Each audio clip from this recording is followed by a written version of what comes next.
It has been 50 years since cell phones were invented, and only a few days ago we discussed how these devices have evolved over time. But where do we go from here?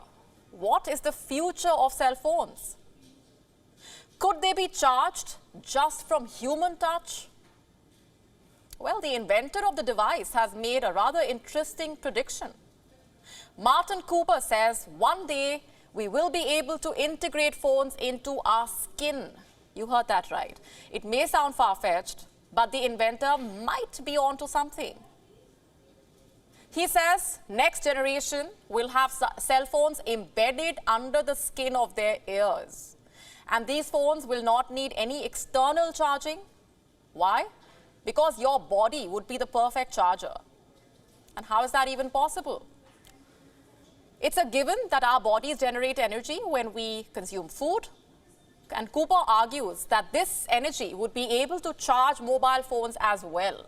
If mobile phones do become devices that could be inserted into your skin, you won't even need to put on earphones. We have often seen this in science fiction movies, of course. A possible future stage of humanity, where human bodies are augmented with powerful microchips and sensors. Several startups, in fact, are chasing this very dream. They are trying to develop brain-computer interface, technologies that seek to combine computers with the human brain. Elon Musk's Neuralink, of course, is a prominent example here. So are Neurable and NextMind. And how would these new technologies affect us? How would they change things for us? One of the things that's going to change is that your phone is going to be managed by a personal artificial intelligence, your own personal artificial intelligence. Now, Johnny, Elon Musk and other tech leaders, they're calling for somewhat of a pause on artificial intelligence, also known as AI. What do you make of these public calls? I think they're important. I think we have to pay attention to them. When you have someone like Elon Musk, the head of DeepMind and Google, nearly 1,000 other people who are on the bleeding edge of technology saying, like, slow down, guys. We're not quite sure what we're about to unleash on the world. I think we ought to pause.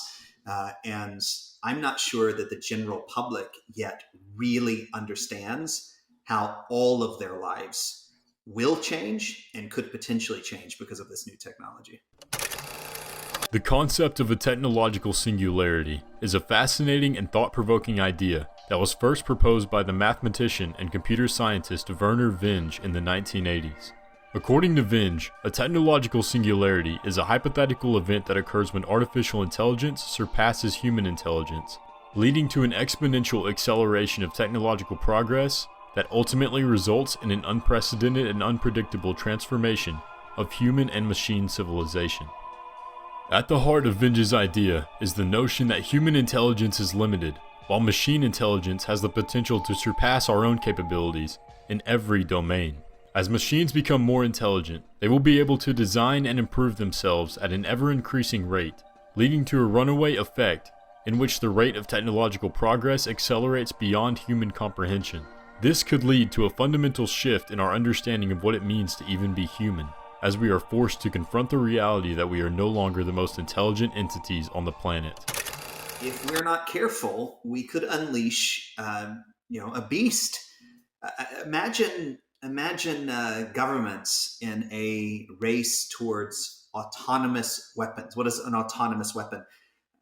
Right now, if you're the United States government and you have a drone that's going after a terrorist, you have an operator, a human being, sitting behind a system, making decisions as to whether to kill or to not kill, or whether civilians are involved or not involved.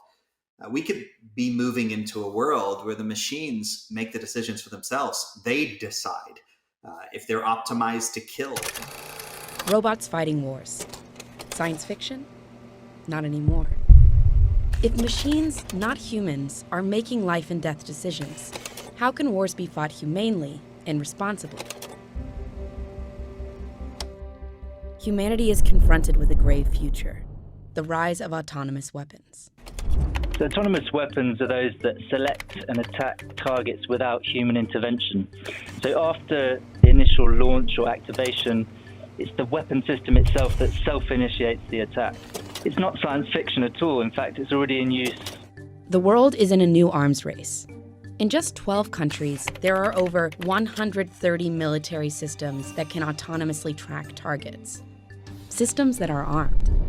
They include air defense systems that fire when an incoming projectile is detected, loitering munitions, which hover in the sky searching a specific area for pre-selected categories of targets, and sentry weapons at military borders, which use cameras and thermal imaging to ID human targets. In theory, any remote-controlled robotic weapon, in the air, on land, or at sea, could be adapted to strike autonomously. And even though humans do oversee the pull of the trigger now, that could change overnight. Because autonomous killing is not a technical issue. It's a legal and ethical one. I mean, that's the catastrophic scenario. That's the apocalypse. You could also have the mass unemployment of people, as new technology always threatens the status quo, where you don't have the economic system catch up with the technology quickly enough. And when technology moves at this accelerated pace, unless you press pause, you don't have the opportunity to think through those things. Police departments are now using robots to do everything from boring to dangerous jobs. Some countries do try out robots that can take the place of police officers. Dubai is trying out robots on the streets that can send information back to headquarters so that people there can look at it. They're also equipped with touch screens for reporting crimes and can communicate in 6 different languages. Police officers can also use robots to do more complicated jobs. They can go into dangerous places and find people and things that could be dangerous. This is safer than sending police officers into dangerous situations. The AI is coming.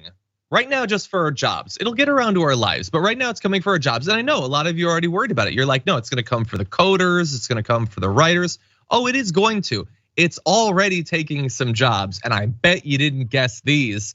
Levi's, the brand of jeans and stuff, is apparently making a switch to AI-generated models after partnering with Amsterdam-based digital model studio LaLaLand.ai to make models that look like this. You can take a look at this, wearing a dress made out of 511s, I think, I don't know. And then this photo right here. Both of those photos look like every photo you've ever seen of a model standing to demonstrate clothing. Those are not people though, they do not exist.